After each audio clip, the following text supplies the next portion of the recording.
Чест и задоволство ми е што денес во посета на нашата компанија дојдоа премиерот и министерката за труд и социјална политика.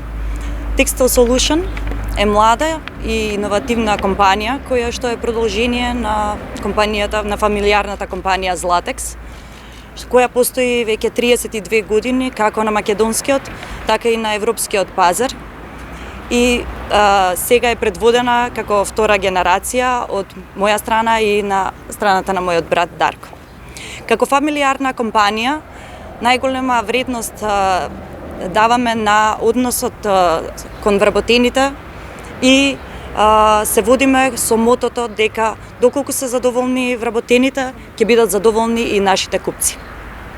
Ние сме специјализирана компанија за производство на висококвалитетна заштитна облека, како што се водонепропустливи јакни и панталони кои што ги носат германските и англиските војски, полиција, царина, германската пошта, ДХЛ и пожарникари. Специфичноста на тој продукт, како и законската обврска на европските компании да ги заштитуваат своите вработени, направи да оваа двегодишна криза настаната од COVID ја пребродиме со полесни осцилации. Што за разлика од нас, модниот сектор немаше таа среќа, тоест беше малку повеќе оштетен, а сега се наоѓаме пред еден голем предизвик, уште еден предизвик за нас, тоа е зголемувањето на цената на енергетските ресурси и зголемувањето на минималната плата.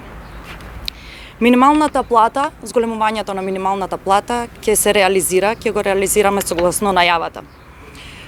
На сметка на тоа, нашата цел е да ја зголемиме продуктивноста, да освојуваме нови пазари, да ја развиваме и усовршуваме нашата технологија, што ја добивме претходната година, ја добивме и поддршката од Фондот за иновации. И секако дека најважна ни е и поддршката на државата. Дополнителна целта е платата да порасне, да не останеме на минималната, туку да можеме да даваме на сите вработени просечна, дури надпросечна нето плата. Државата треба да создава амбиент за успешна работа на компаниите, бидејќи задоволните вработени се успех за секоја една компанија. Во таа насока, тоа што е најважно е диалогот, отворената комуникација и соработка со сите чинители, приватен, јавен сектор и вработените.